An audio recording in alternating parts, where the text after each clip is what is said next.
Hey everyone. So, one of the things I like to do is take real world examples and talk them through so you can see how they impact certain things. And one of the things I've talked about in the past was how companies make mistakes by taking a stand on something or doing a certain action and then backtracking. So, the example I used in the past was Disney and the Don't Say Gay law in Florida.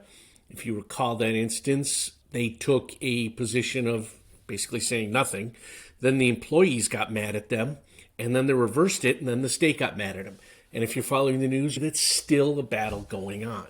Whether it's a good battle or a bad battle, that's irrelevant. It's still occurring. The most recent example is Bud Light and Dylan Mullaney.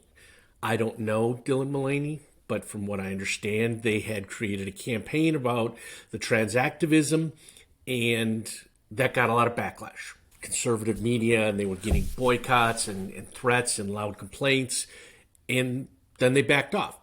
In fact, they suspended the marketing employees who were responsible for that. Now, all that's done is managed to make the trans community mad at them. So, what you're seeing is when a company takes a position and then someone gets loud, they're backing down. And all that's really doing is making the side that originally was happy with what they did mad. And those people that were mad originally aren't happy with you. They're just like, oh, see what we did? We were able to pressure them and push them, and we can do that more and more. It's a no-win situation. Why companies do that, I don't know. It ends up getting both sides mad, and it just shows that they're pandering. There's nothing real there. There's no authenticness. I'm not necessarily saying one is bad or the other is good type of thing. Just saying when you see that, that's what everyone's thinking. Customers are thinking. But how does this impact a manager? First, the manager, when you are dealing with these issues, has to deal with them at the individual employee level. In other words, the company may do some communication that says, here's what's going on, here's what we're thinking, but the manager is the one who is interacting with those employees. So if someone says, hey, why are they doing X? It's the manager who's saying, okay, here's what the company's doing. Whether you agree or not, here's the stance they're taking. Understand that doesn't impact what we're doing. They're the boots on the ground, if you will. They're handling that relationship. When the company then comes in and backs off, and the manager has done this, now that's hampering that relationship, because now the manager's got to come back and go, all the stuff I said, it's not real. It's not true. That doesn't help the relationship. So when that company flip-flops, it gets harder to foster that trusting relationship. So managers are going to maybe not defend the company, but explain the company position. And when the company position starts to flip-flop and just seems like it's going wherever somebody's yelling at them, that gets hard for the manager to do anything. They are like,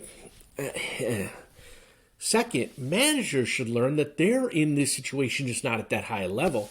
They're going to do things that people don't like. They're going to make decisions that people disagree with. It may not be on the level of a social activism type thing, but they're going to make decisions that people won't like. If someone starts complaining and making noise, and then just because of the noise, they go, oh, okay, let's change. People are going to realize this person doesn't stand for anything, right? They're just doing what gets them the least amount of pushback. And that's not a strong position to have. That's not an authentic position to have. People will realize they can, push you around, for lack of a better word, because you don't have any values. You don't have any beliefs. There's nothing authentic in there. So managers should not be flip-flopping like that. Now, obviously, there's a caveat. If you make a decision and someone raises a really good point that you hadn't thought of or that makes you think again, it's okay to change your mind. But you have to go in and explain exactly why. You have to be very diligent about it. You can't just go, oh, they were upset, so now I'm doing this, they're not as upset. That's not going to cut it. If you genuinely change your mind because you got new information or someone brought something up, awesome. But then that's your explanation. In the end, pandering to the loudest simply encourages people to be loud.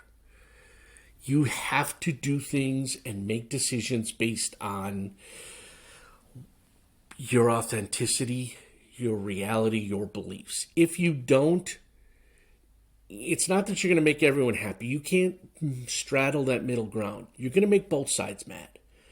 So realize you got to do what's right for you and the company. Hopefully we don't see too many of these and companies are learning their lesson, but I get the feeling that we're going to see this a lot. Let me know your thoughts. Like, comment, subscribe to this YouTube channel. And if you see any other examples, bring those up so that we can discuss those and see, how the company is faring and what they're doing right and wrong. Thanks.